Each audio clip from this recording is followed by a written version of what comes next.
Hello mga idol, ito na naman si Alfred Guzman. Nanira na naman sa iglesia. Anya, ang iglesia daw, nagbabayad sa politiko. May nagsabi daw sa kanya na ang iglesia binabayaran ng politiko. Kaya hinihingi sa kanya nung kapatid, patunayan mo. Sabi niya, tanga-tanga daw yung kapatid. Hindi daw niya ibibigay at sasabihin kung sino nagsabi sa kanya. Pakinggan natin siya. Ito guys, sagutin natin, basahin natin ang komento ng isang didilis na Ang INC. kapal lang mukha. Maglagabas ka muna ng evidence na nasuhulan ng INC ng mga politiko. Tanungin mo si BBM kasi ilang beses yan binoto ng INC. Unang-una, kung sino ka man, huwag kang tatanga-tanga. Bakit ko ilalabas ang ebidensya ko? Bakit ko ilalabas ang mga kasong ang mga tao na nagsabi sa akin? O, di ba? Aminin mo, Alfred, chismoso ka. Wala kang mapapatunayan. Kasi kung meron kang mapapatunayan na binayaran ng iglesia sa mga politiko, dapat sinabi mo na ang totoo para hindi ka mabulaang chismoso. Chismoso itong tao na ito. Kalalaking tao, chismoso. Sana matauhan ka sa ginagawa mo.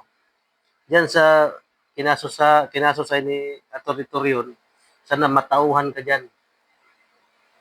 Wala kang ginagawa kundi manira ka. Palagay natin binabayaran ka.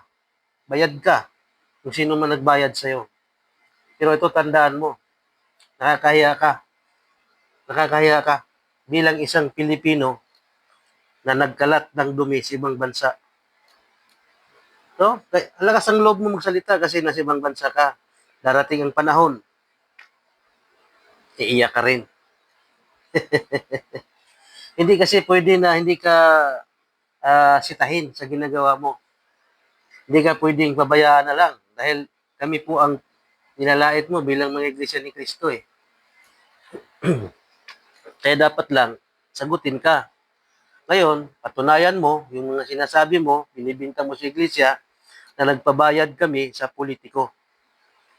Pag wala kang mapatunayan, ay puro ka lang ngisi, chismoso ka. Wala ang kwentang tao pag ganyan. Di ba? Paninira mo sa amin, hindi basta-basta, may kasama pang mura. Tanggap namin yan kasi ganun talaga ang kampo ni Taning. Mahilig magmura.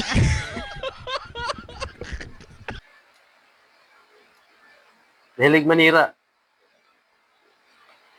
Basta kampo ni Taning, hindi yan masaya sa mabuting bagay. Masaya yan sa masamang bagay. Pagka